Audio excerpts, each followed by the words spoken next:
the purpose of this module is to introduce to you the basic concepts of international trade. We will specifically be focusing on exporting. We will look at various topics that relate to exporting and exporting opportunities for you as a small business or an entrepreneur. In the next slide, we will highlight the topics that we are going to cover in this course.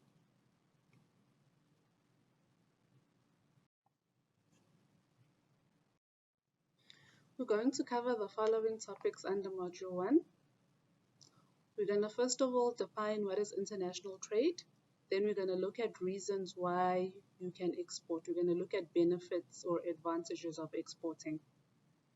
We're going to look at international trade complexities. These are unique challenges that you are going to face when you embark on exporting and selling your products to the international market. We're then going to look at factors that influence market potential in international trade. Then we're going to look at regional marketing environments of the world. Then we're going to look at areas of risk as well as opportunity to particular markets. We'll specifically look at how you go about doing a PESTLE analysis, which is looking at the macro environment of a specific country that you are wanting to export to. We will then close off Module 1 where we will look at the readiness to export. We will have a step-by-step checklist of the things that you need to do in order to assess that you are ready to actually indeed export your product or your service.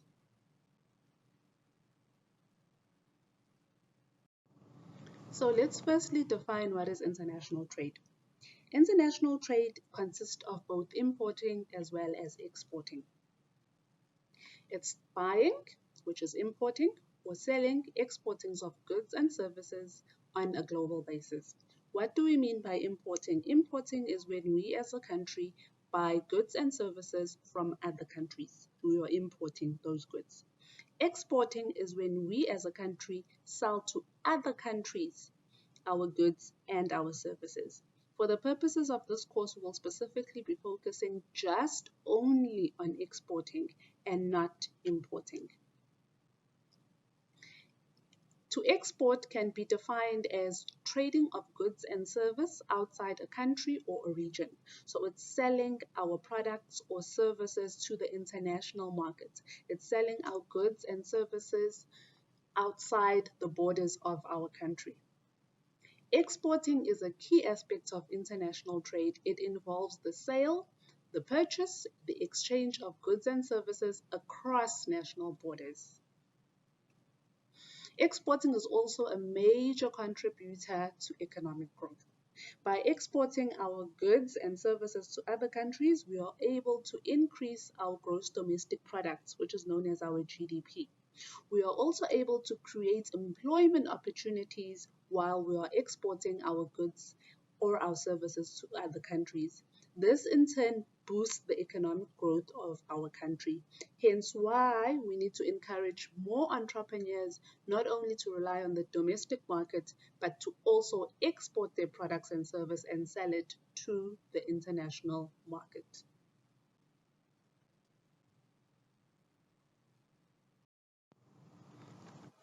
So what are the reasons for exporting? What are the advantages of exporting? Exporting offers a number of benefits for your business or as an entrepreneur. So the reasons for going into exporting are the following. Firstly, it's an opportunity to grow and expand your business.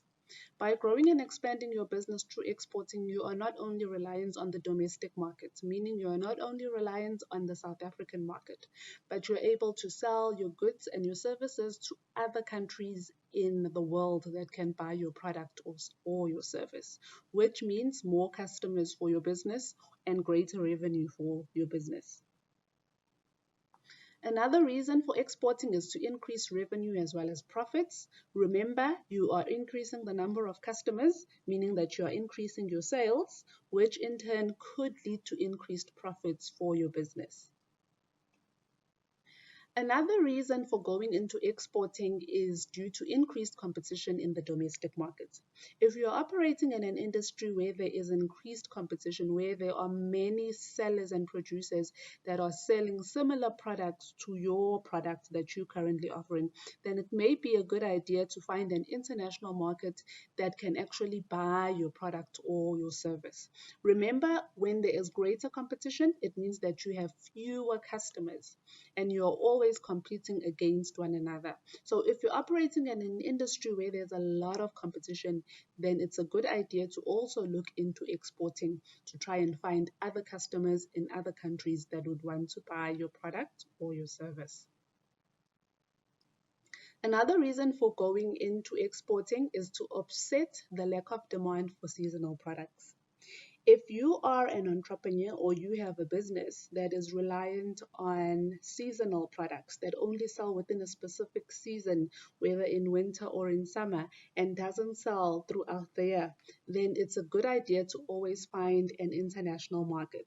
Because remember, Northern and Southern Hemisphere has got different seasons. So let's say, for example, you were selling winter coats. You know that winter coats are going to sell in South Africa mostly in winter. During the summer months, your sales will be slightly lower. But if you are exporting, you know that summer and winter is different in the Northern and Southern Hemisphere. So you know that during the summer months in South Africa, where your sales are not as good, you can still continue selling to the Northern Hemisphere countries because they will be buying your coats because it's still winter. So if you have a seasonal product that is dependent, where sales are dependent on the type of season, it's also a good idea to go into exporting because it will offset a lack of demand for your product or your service. Exporting also presents a number of opportunities because remember, here you are dealing with international customers, you're dealing with a bigger customer base. It's a good opportunity and good exposure for your business. Exporting also has its own challenges. These challenges, we're going to refer to them as complexities. We are going to discuss these challenges in the next slide.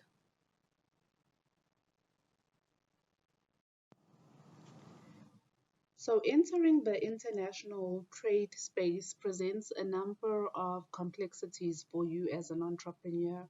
There are a number of challenges that you face. We are going to look at these complexities and we are going to discuss them. One of these complexities is terrorism.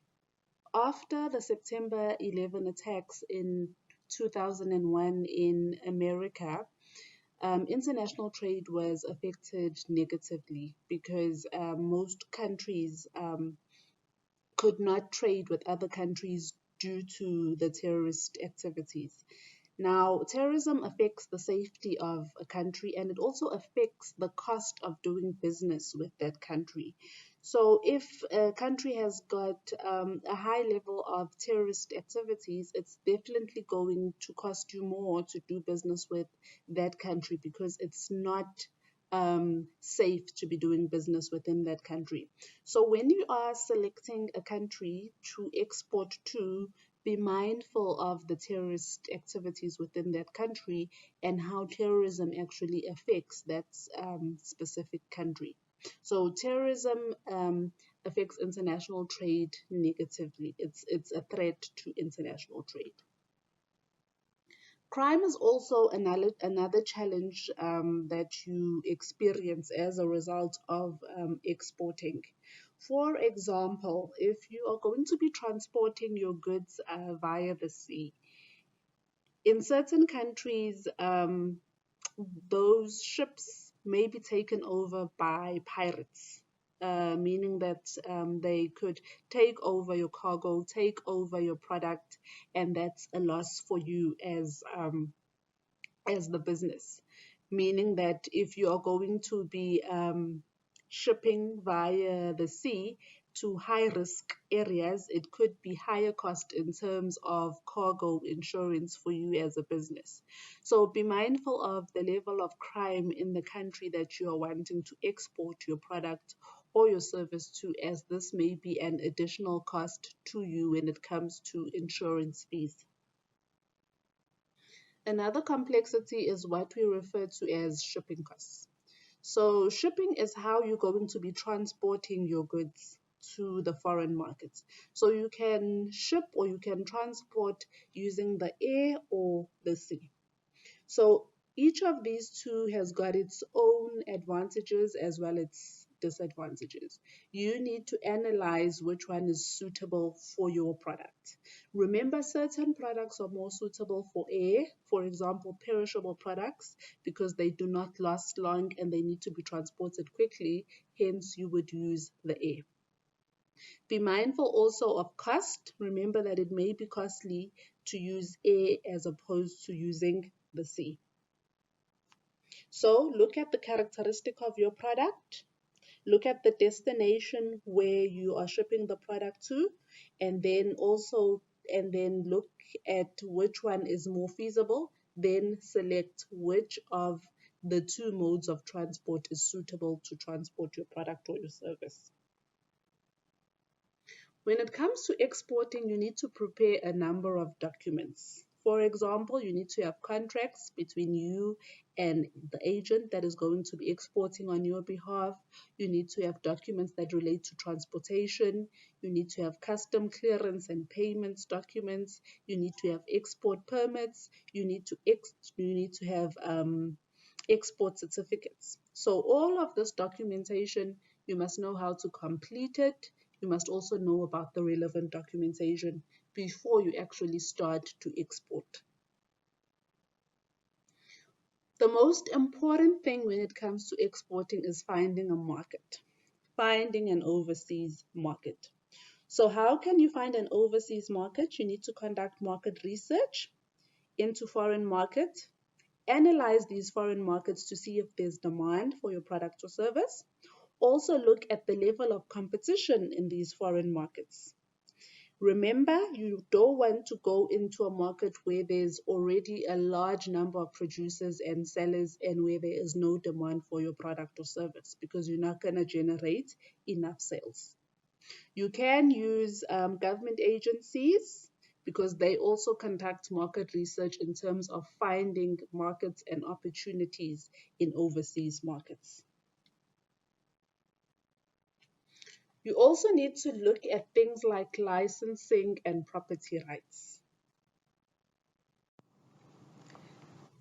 You must look at things like having an export license, which grants you permission to export. It must also be issued by a licensing agency. You must also look at things like property rights as well as intellectual property. These are very, very important. And remember that intellectual property will differ from country to country, so you need to conduct market research into the various countries that you are wanting to export to. You also need to be mindful of distance as well as time zones. Distance and time zones are going to be very important in terms of transporting as well as shipping your product to countries that you are exporting to.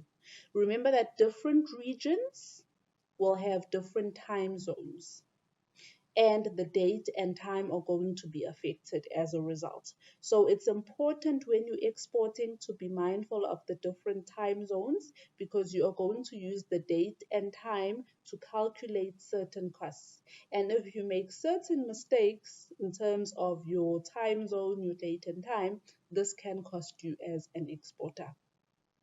In the next slide, we will continue to unpack the complexities that relate to international trade.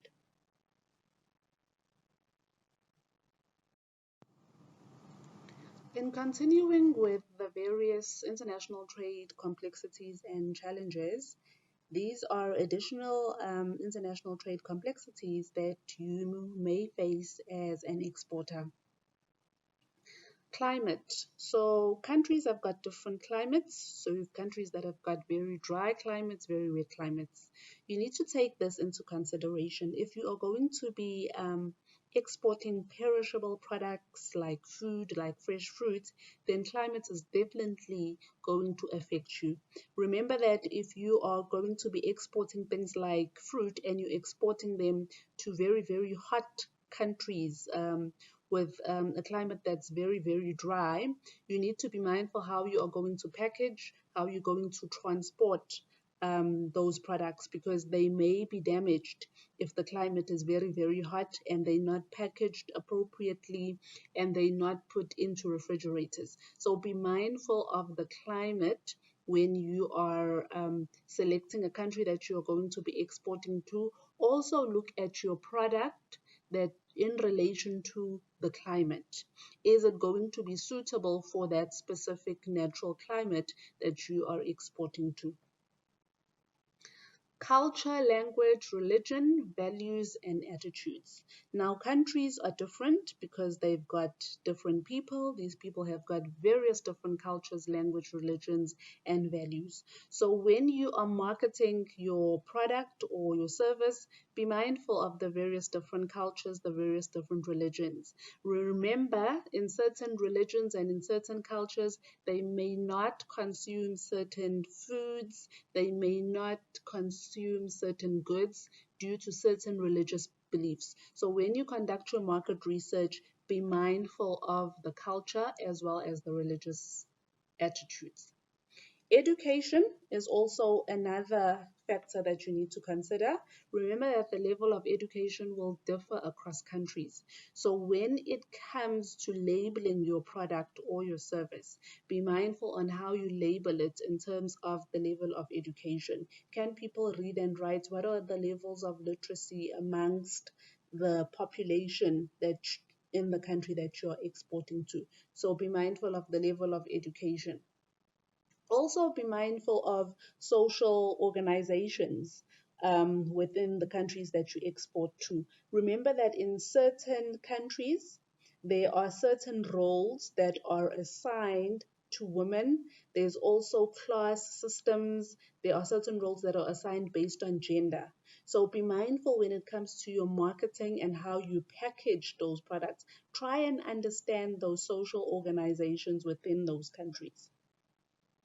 Another complexity is technology and material culture. Now, the level of technology and also the usage of technology will differ across different countries. So, when you are wanting to sell your product or service to those countries, research what is the level of technology. Certain products may not be suitable to certain customers in certain countries due to the level of technology. So, be mindful of all of those factors when it comes to you actually selecting the country that you are going to be exporting to.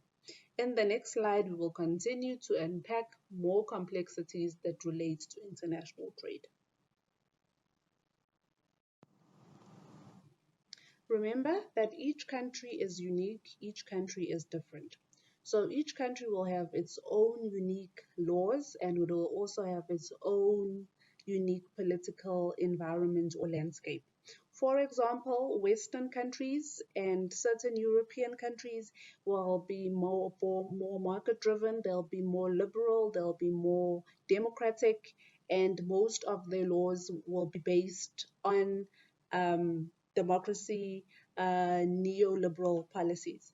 But when it comes to other countries, in certain Asian countries, they've got also their own different political systems. They've got their own political systems. So, for example, a country like Iran, you'd have a legal system and you have a political system that is based more on religion. It's based more on Islam. It's based more on Sharia tradition.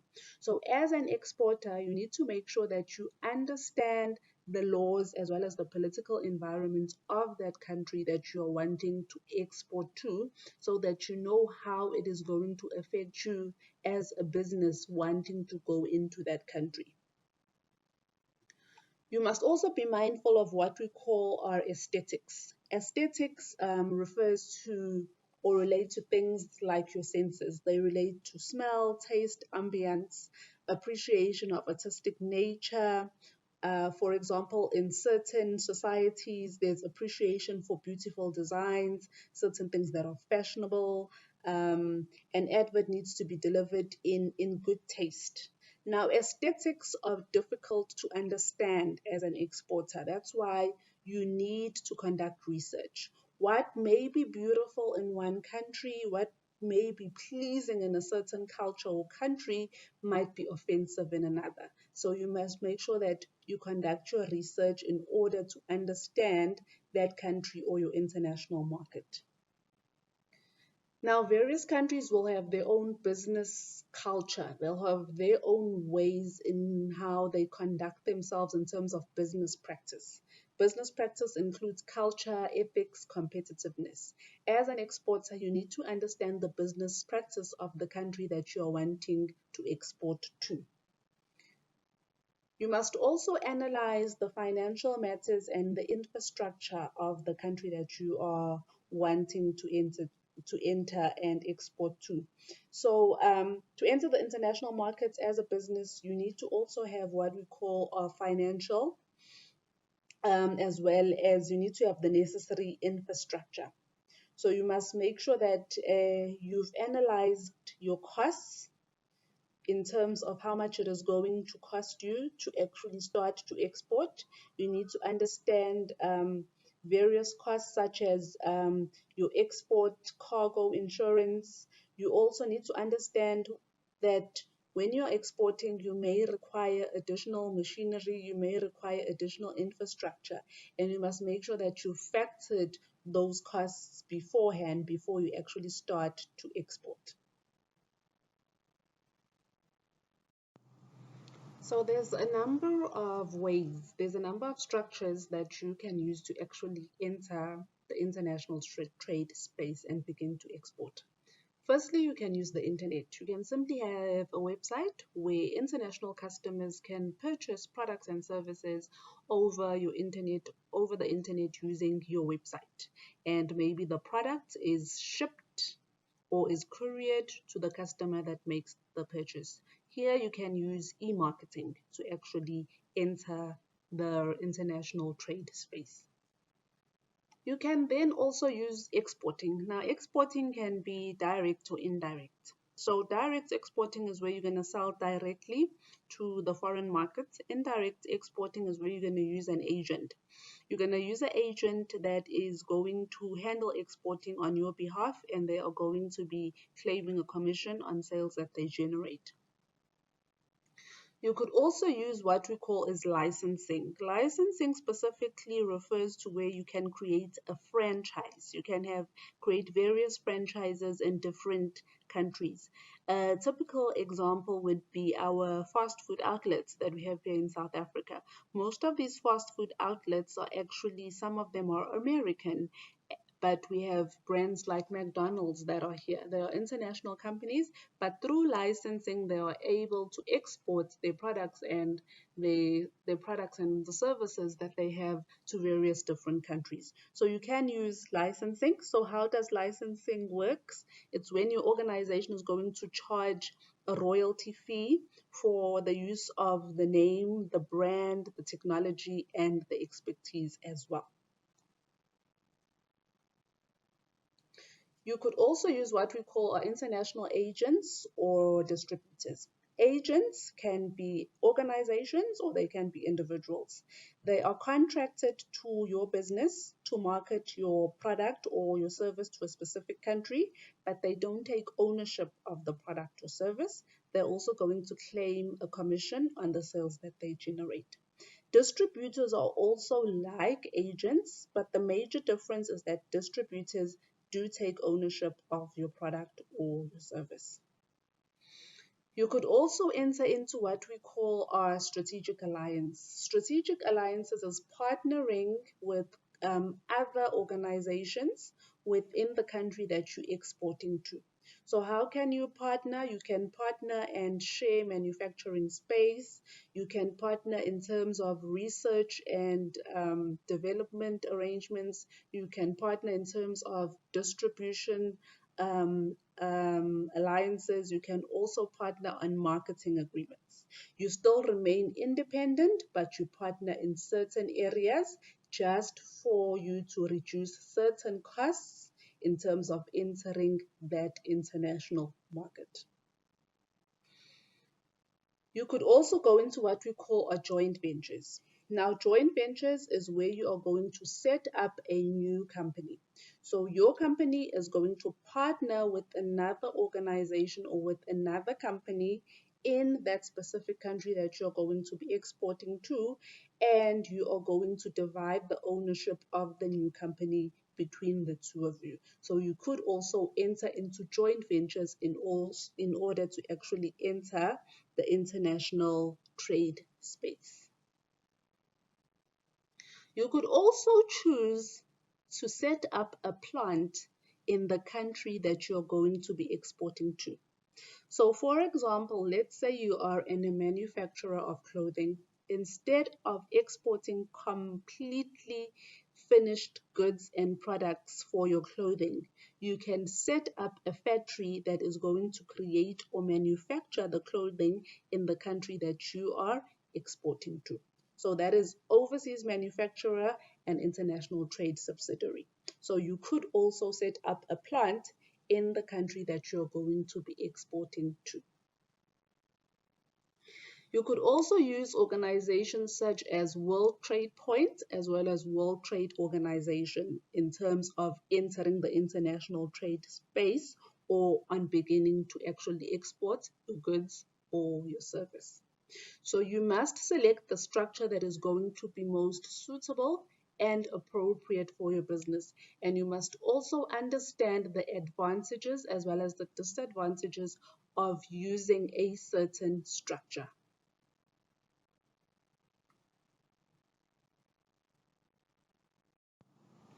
When it comes to exporting, you need to look at what we call is market potential. You need to export to a country where there's what we call is market potential, meaning that there are various factors that actually influence market potential. So there are a number of factors that influence market potential in international trade, and you need to consider them as an exporter. You need to first of all consider what we call as demand. Before you enter a market, you need to make sure that there is demand or there is potential demand for your product or service. It's no use entering a market where consumers or customers are not going to buy your product or service because they do not need it. So there must be demand for your product or your service for you to enter that specific market within that specific country. You must also look at the market size as well as expansion. So before entering the global market, you must calculate what is the market size, what is going to be my market share, what can I expect in terms of growth, can I grow my market size if I enter this market. You must also look at saturation. So what is saturation? Saturation describes a situation where a product has become diffused, meaning that you cannot grow the sales of that specific product any further. So for an example, if you look at developed countries or developed economies, your first world countries, a large number of households own refrigerators. More than 97% own refrigerators. So the level of diffusion is 97%. So that market is already saturated, meaning that you can't grow the sales of refrigerators anymore. You can only grow the sales of refrigerators if you're going to increase the population size. And you're definitely not going to increase the population size enough to actually be able to reduce the level of diffusion and saturation. So it would not be a good idea for you to try and go and enter that market because already the market is saturated. Saturation is going to depend on consumer purchasing, it's going to depend on competition, it's going to depend on pricing as well as technology. So it's not a good idea to enter markets that have become saturated. You also need to consider competitive pressure. So when you are looking at a country to export to, look at what are the number of competitors. Look at the size of distribution of the market. Look at the level of competition.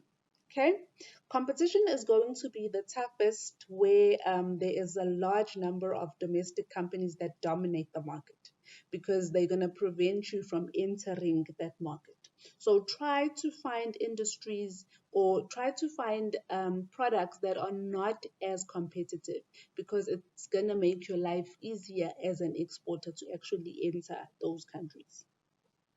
You must also look at what we call is comparative advantage. Now, comparative advantage refers to the ability of a firm to be able to produce a good or a service at the lowest cost. So at the lowest cost compared to its competitors. So before you enter a specific market, make sure that you have a comparative advantage. Because if your competitors have got a better comparative advantage over you, chances are you are not going to be able to compete against them effectively. You must also look at things like technology advantage. This refers to having the necessary equipment, the necessary infrastructure to produce a product or service. So as an organization to enter the international market, you must also make sure that you have the technological advantage. You have the necessary machinery, you have the necessary equipment over your competitors. So having a technological advantage could mean that you've got equipment, you've got machinery that is superior, that's faster, that's better than your competitors. So when you are looking at entering a specific international market, make sure that you've looked at that market in terms of demand, in terms of market size, in terms of saturation, in terms of competitive pressure, and also analyze if you've got a comparative advantage or you have a technological advantage. Then you can decide from there whether it is good for you to actually enter that international market.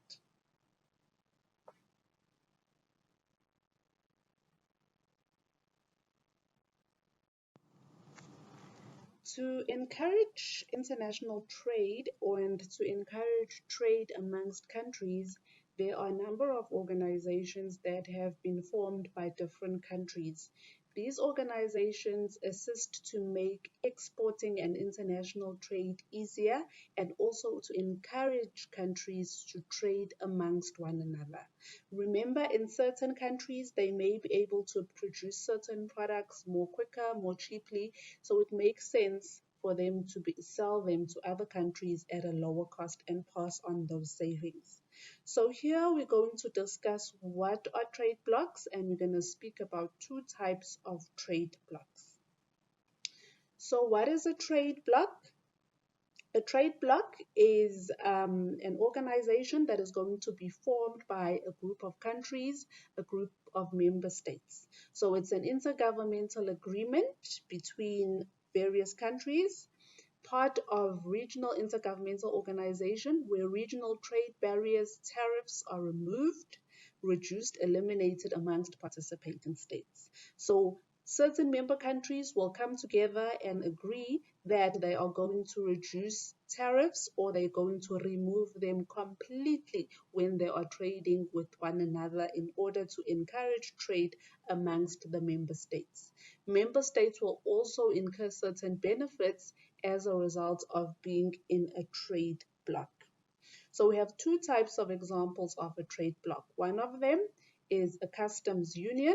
This is going to be a trade bloc that is going to be composed of a free trade area amongst the member countries or states.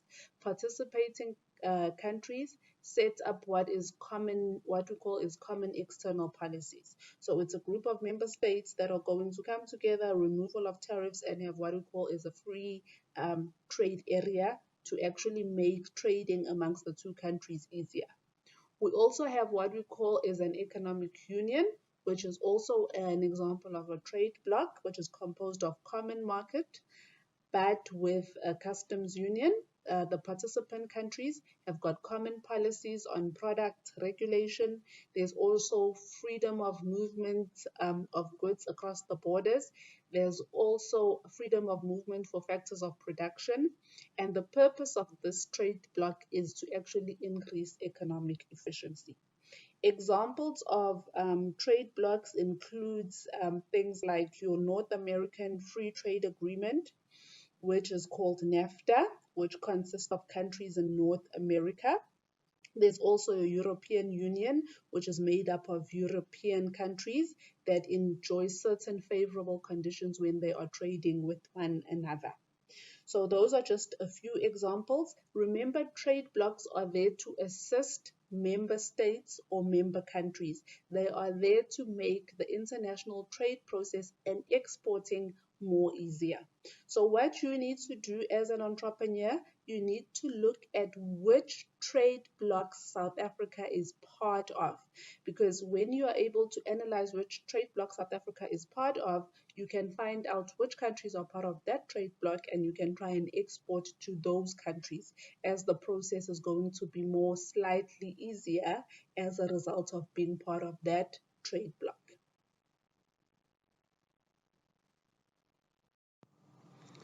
To continue with trade blocs are free zones. They are there to encourage trade across countries. They are there to encourage you as the SME to actually export to other countries.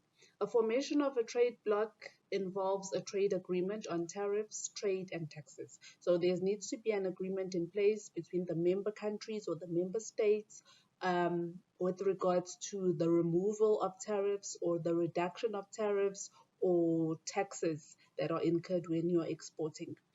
Trade bloc activities have a huge importance on economic and political scenarios. Trade blocs are there to build economic as well as political ties amongst certain states. And most trade blocs are formed amongst neighboring countries to facilitate trade within that specific region. Trade blocs are also there to protect the interest of member countries. So countries that are member of a trade bloc will enjoy certain benefits as opposed to members that are non-member states. For example, they will not be liable to pay taxes on their exports or to pay certain tariffs. There are many regional trading blocs. Examples are your NAFTA, which we spoke about earlier. You've also got your European Union. And for South Africa, you've got your Southern African Customs Union. And for East Africa, you've got your East African Community, which consists of East African countries.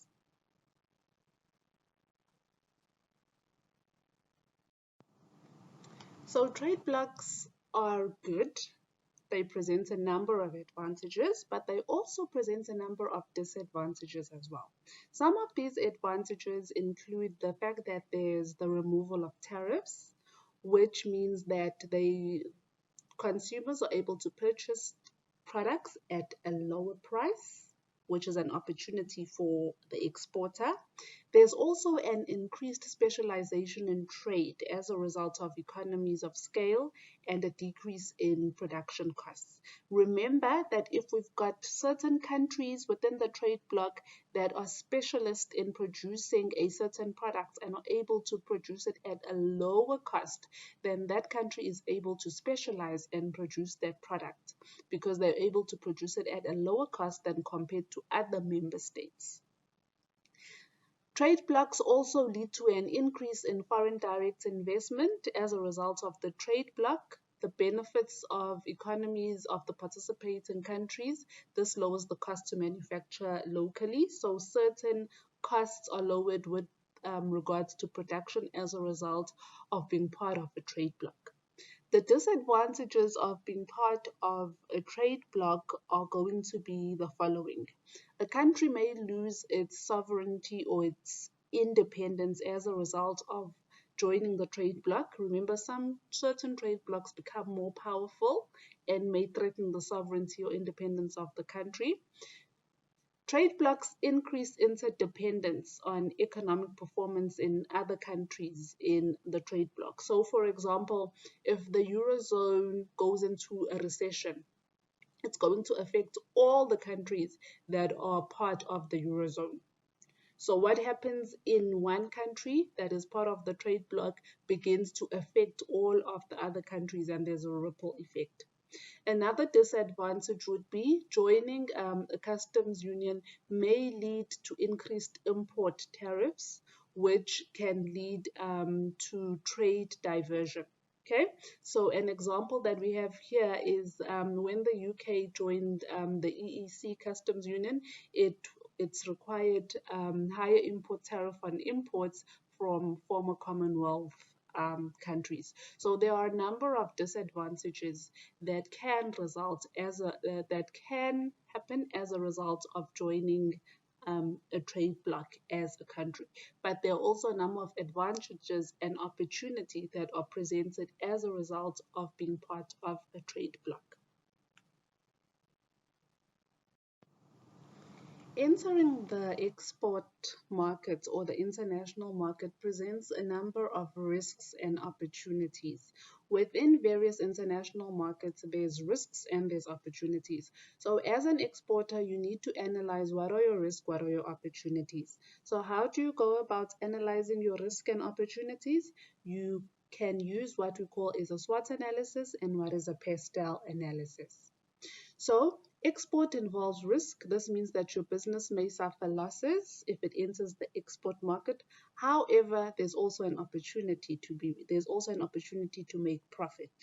So you must identify these risks and you must try and come up with mitigating ways of how you're going to deal with these risks. Also identify your opportunities and also have ways on how you are going to maximize on these opportunities. So there are a number of ways to identify risks and opportunities. You can use what we call is a PESTLE analysis or what we call as a SWOT analysis.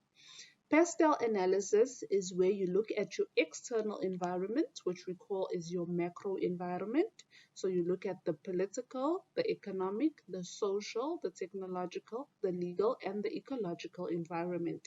And you analyze it. You analyze it in terms of the country that you are wanting to export to and understand that PESTLE environment and do an analysis.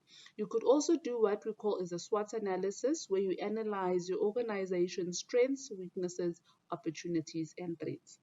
As an SMME, you should consider the risks and the opportunities before you enter the export market, meaning that you should do a PESTLE analysis as well as a SWOT analysis before you enter the export market.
The PESTLE analysis, as highlighted earlier, is looking at the macro environment. It's looking at the external environment.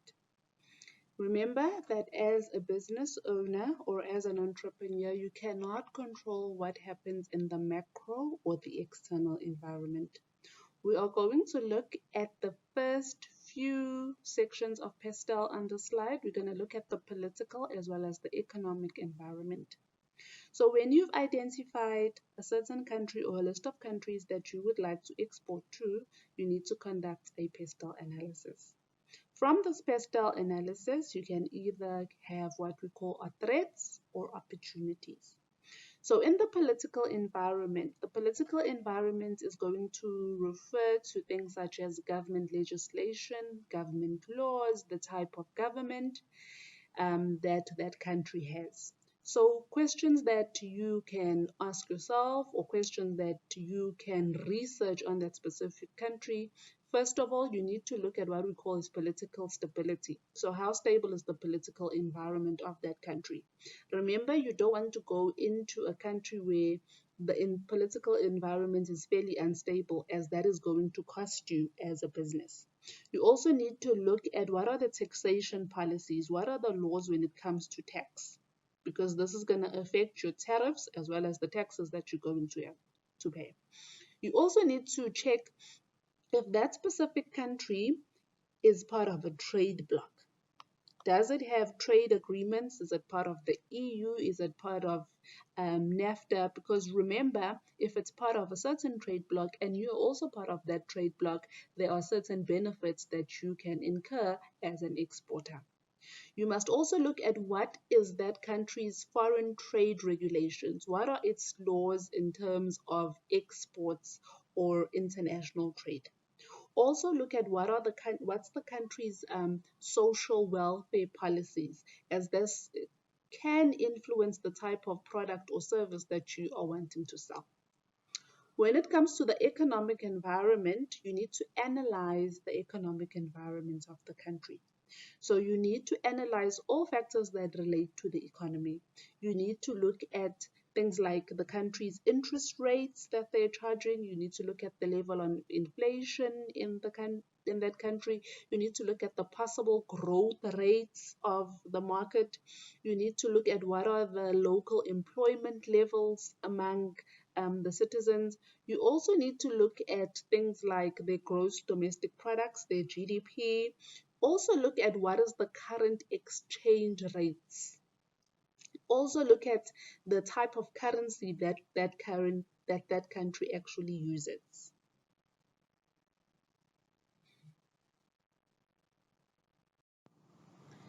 The S of the PESTLE analysis stands for social or socio-cultural factors. So what are social-cultural factors? These refer to lifestyle trends, they refer to demographics, they refer to level of education, they refer to income. These are all factors that are going to affect your target market. They are going to affect your customer.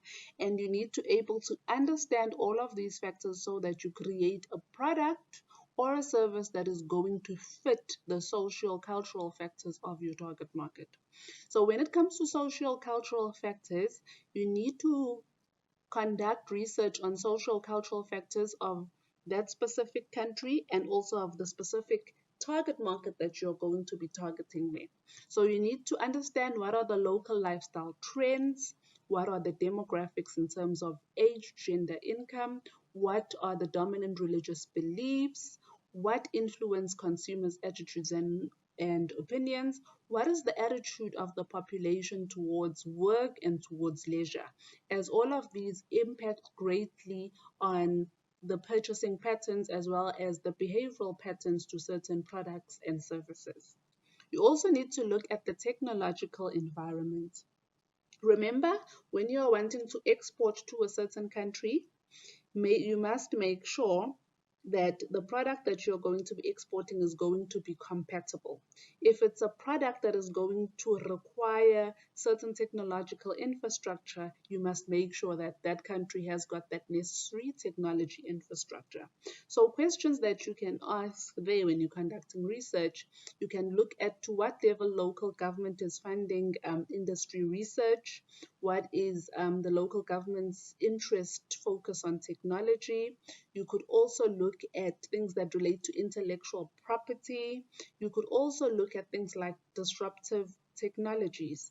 You could also look at things such as infrastructure in terms of technology, and also the level and the type of technology that is being used in that specific country that you are wanting to export to.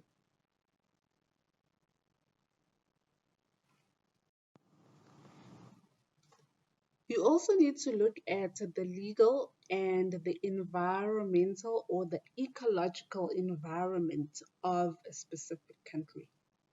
So when it comes to the environment or the ecological environment, within that specific country, you need to look at what are the local environmental issues. So each country will have its own unique environmental challenges. You need to understand these, as these can impact on how you need to manufacture your product, how you need to package your product. Remember, in certain countries, they'll have what we call a green consumers or environmentally conscious consumers that will look at the packaging of the product. Is it recyclable? Is it not harmful to the environment? You also need to look at the level of environmental activism in the country. Certain countries have got greater environmental activism, meaning that you're going to need to be very, very careful when it comes to how you're going to be manufacturing your product, and also whether you are producing products that are environmentally friendly, and also how you are disposing of certain waste when it comes to manufacturing your product or service. You must also look at regulations within that country that relate to the ecological environment. So what are the environmental laws and how do they impact on the manufacturing of your product or your service? Lastly, you need to look at the legal environment. You need to understand the various laws within the countries that you're wanting to export to. You also need to understand how they are going to apply to you. You also need to understand laws relating to intellectual property. You also need to understand the relevant consumer laws. You also need to understand laws relating to employment, occupational health, and safety, especially if you're planning to have a production plant within the country that you're going to export to. So once you've done your PESTLE analysis, you will have detailed findings on each of the various factors. And remember, each of the various factors can also bring about an opportunity for your business, or they could also bring about a threat or threats for your business. But it's important that you do a PESTLE analysis of the country or the international market that you are wanting to go into. Part of exporting means understanding and knowing your business very, very well before you actually start to export. There is a tool that's referred to as a SWOT analysis. SWOT analysis stands for strengths, weaknesses, opportunities, and threats. A SWOT analysis is a tool that allows you as an entrepreneur to create a picture of your business's strengths, weaknesses, opportunities, and threats. Now, what are opportunities? What are threats? What are weaknesses? What are strengths? We're going to unpack what each of these factors actually mean. So before you actually go into exporting, part of your strategic planning should be to actually prepare a SWOT analysis of your business. So for your SWOT analysis, we have what we call our internal factors. Internal factors are your strengths and your weaknesses. These are factors that you can control as an entrepreneur. So what are strengths? Strengths can be things like having business resources, having skills, having the necessary abilities. It's things that you do well as a business, things that set you apart from your competitors. Weaknesses, on the other hand, are the opposite of strengths. There are areas of your company that you need to improve in. So, for example, a weakness could be that you have poor quality controls, you have insufficient staff, you have staff that's poorly trained.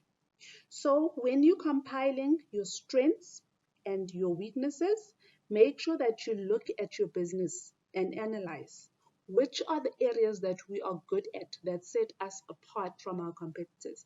Those would be your strengths. Which areas are you lacking in? Which areas do you think need to be improved upon? And you don't just only list your strengths and your weaknesses, you also think of ways of how you are going to deal with your weaknesses. We then have what we call our external factors.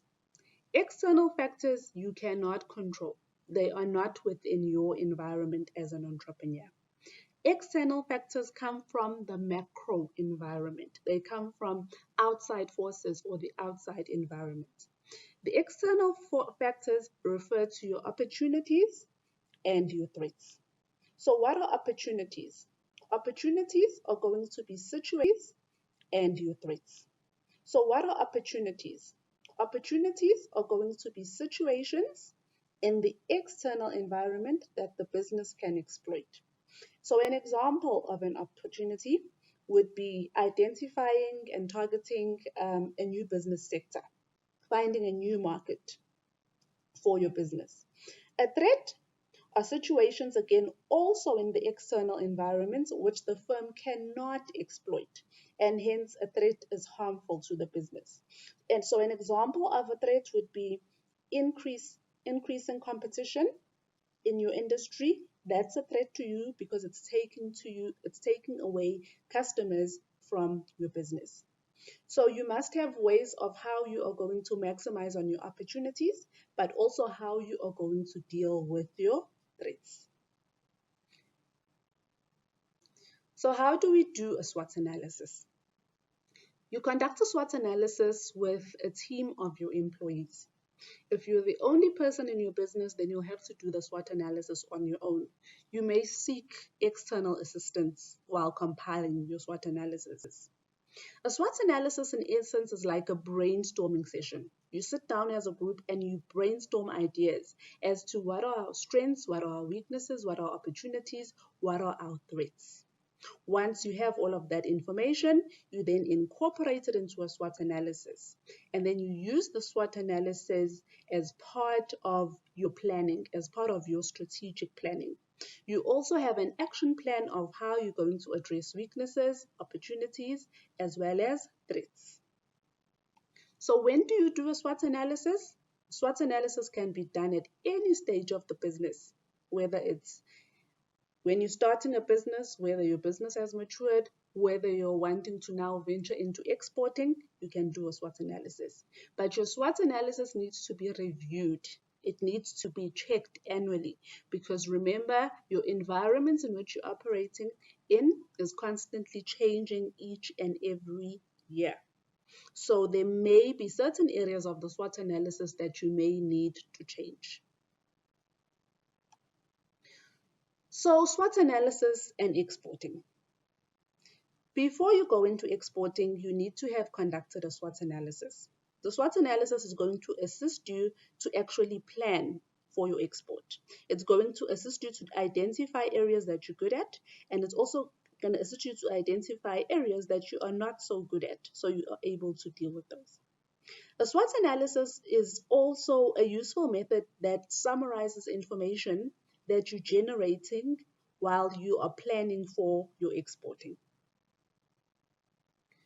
So how can you compile a good or a successful SWOT analysis? Make sure that you are realistic about areas of your SWOT analysis. Make sure that you are realistic about your weaknesses, about your strengths, about your opportunities, and your threats. Be specific. Clearly define what are your strengths, what are your weaknesses, what are your opportunities and threats. Always analyze your business in relation to your competitors. So always make a comparison of your business aligned to your competitors. And lastly, keep your SWOT analysis short and simple. Make sure that you can understand your SWOT analysis.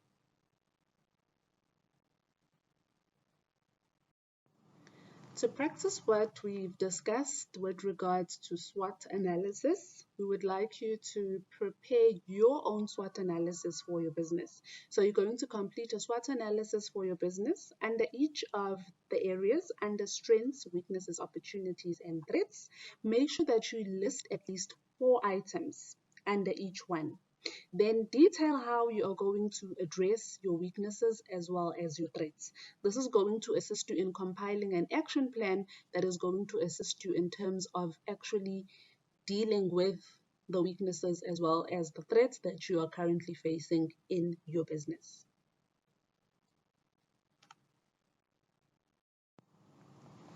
When it comes to readiness for export, before you even go into exporting, you must first of all make sure that your business has got necessary policies, it has the necessary processes, it has the necessary procedures. You must also make sure that within your business you have the necessary knowledge and you have the necessary skills that are necessary to actually start to export.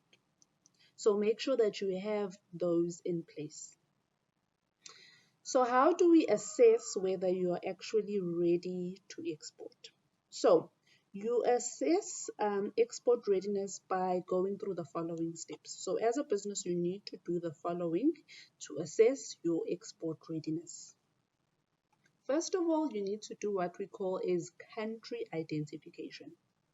So you need to identify a list of countries that you think you can export your product or your service to. So you'll conduct research and you'll come up with a list of potential countries where you can sell your product or service to. Identify a list of countries where there's going to be demand, where customers are actually going to want to buy your product or your service.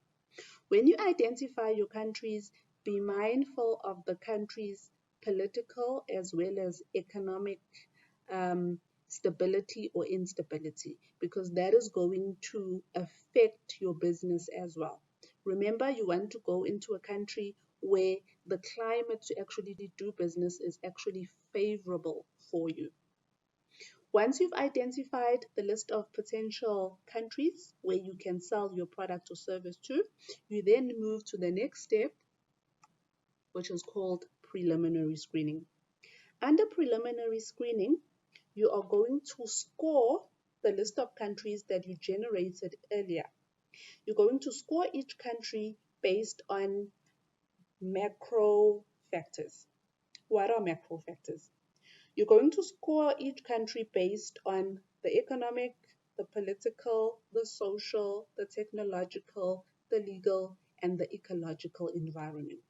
So you're going to look at the political situation, the economic situation, the level of technology, the ecological environments in those countries, and you're going to score them.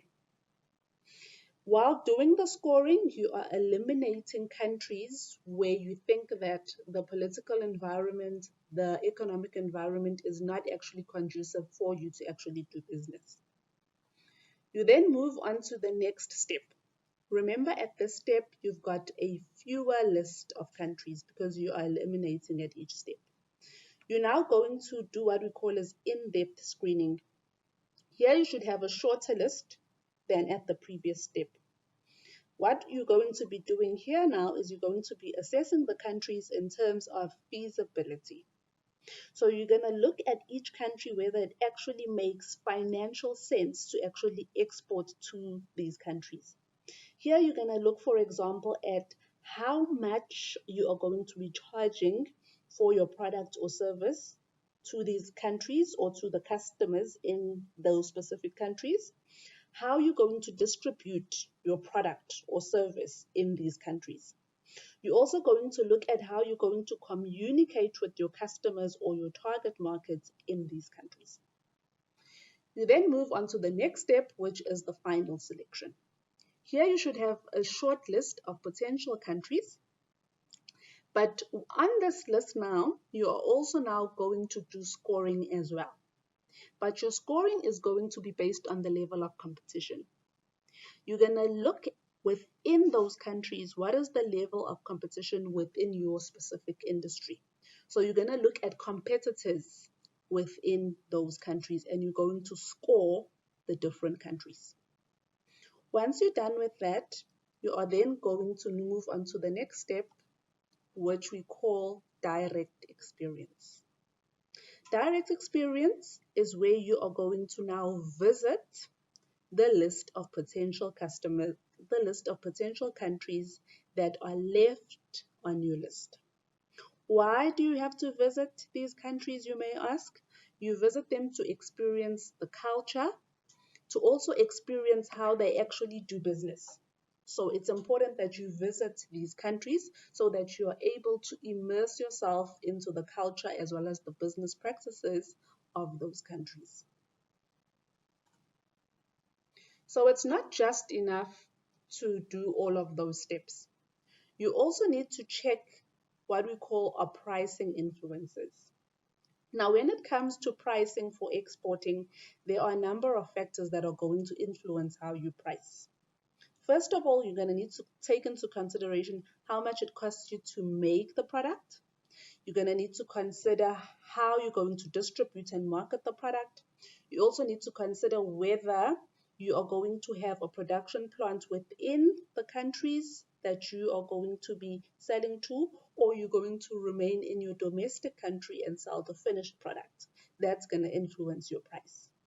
The changes in or the fluctuations in currencies is also going to influence your price. Your price is also going to be influenced by how much the customer is willing to pay in the international market. Other factors that are going to influence your price are going to be economic factors as well as political factors. You also need to consider, when it comes to readiness, what we call is product documentation. Okay? In order to export, you need to prepare a number of documents. One of these documents is going to be a contract between your business and the agent. On this agreement, make sure that you outline the relationship of both parties. Make sure that you also address payment issues. You also then need to decide what type of approach are you going to be using. Is it going to be indirect exporting or is it going to be direct exporting? Are you going to be using an agent? Are you going to be using a distributor? Are you going to partner with another domestic company that is going to carry your products or service in their stores? Or are you going to go into what we call a joint exporting or joint alliances? So you also need to decide on the approach that you are going to use to enter the export market. So in assessing your readiness to export, make sure that you look at all of these factors so that you are actually check that you actually are ready to actually indeed export your product or your service. Part of export readiness is also compiling what we call is an export marketing plan. An export marketing plan is an important document that you need to compile before you actually start to export. In your export marketing plan, you need to make sure that you have the following. You need to have market objectives. These are going to be your goals. Remember, they need to be SMART. You also need to have market research. You need to have conducted market research on the international market that you're going to be selling your product or your service to. You need to have clearly defined your international market, defined who's your target market and clearly segmented your target market. You need to decide on the distribution channel. How are you going to distribute your product or service? Remember, we discussed direct exporting and indirect exporting. Are you going to be using an agent or a distributor? Are you going to set up a plant within the country that you're exporting to? Are you going to go into a joint alliance with other companies in the country that you are exporting to? You must also highlight how you're going to advertise and promote your product or your service. What sort of medium are you going to be using in terms of advertising and promoting your product or your service to the international market?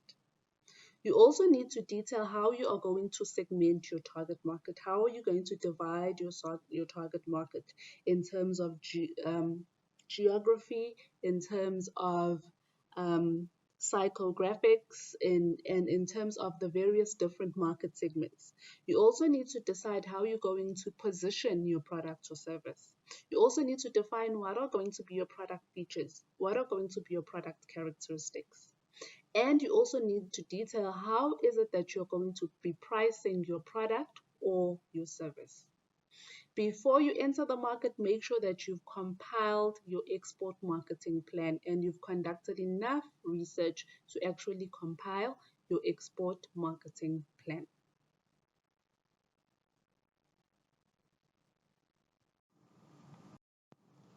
In conclusion, in this video, we first of all looked at what are the reasons for going into exporting. We said that exporting presents a number of benefits as well as opportunities to actually grow your business beyond the borders of your domestic country. It allows you to get customers from the international market and not only be reliant on customers in the domestic market.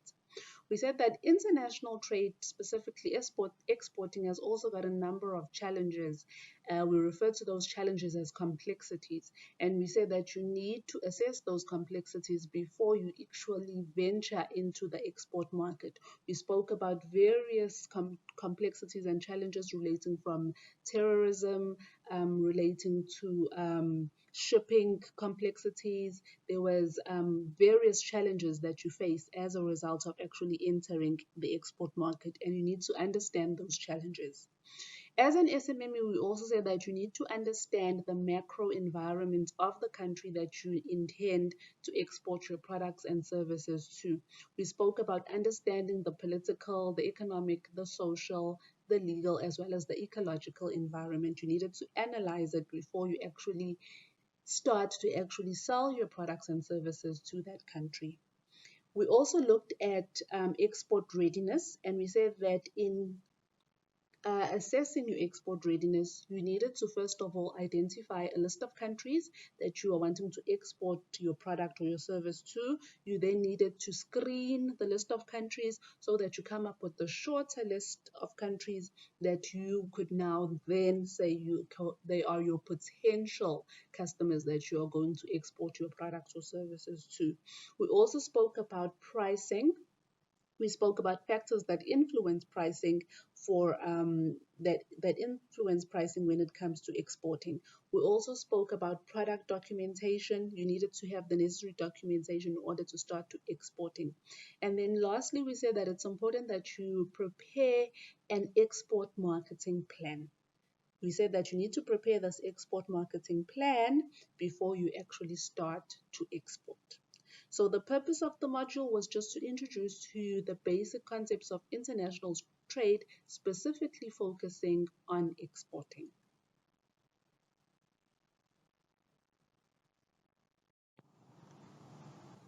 So before we end off this module 1, we would like to alert you that we have got other awareness presentations that you may be interested in looking at or watching. They're also in a video format like this one. We have listed them for you. We have basic customer service. We've also got basic bookkeeping awareness training. So if you are interested, you can also view these. Should you have any questions, should you have any queries regarding any content that was discussed for this module, please feel free to send us an email at onlinetrainingfeedback@ceda.org.za. When you're sending the email, on the subject line, please indicate the name of the training. For this training, it would be export orientation training. Also include the module, so it would be export orientation module 1. Then you can write your question, comments, or your query, or we welcome any suggestions on how we can improve the training as well for you.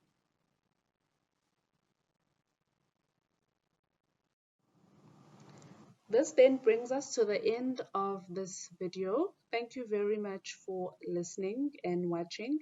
We really do appreciate your time, and we hope that we've assisted you in terms of introducing to you the basic concepts of exporting.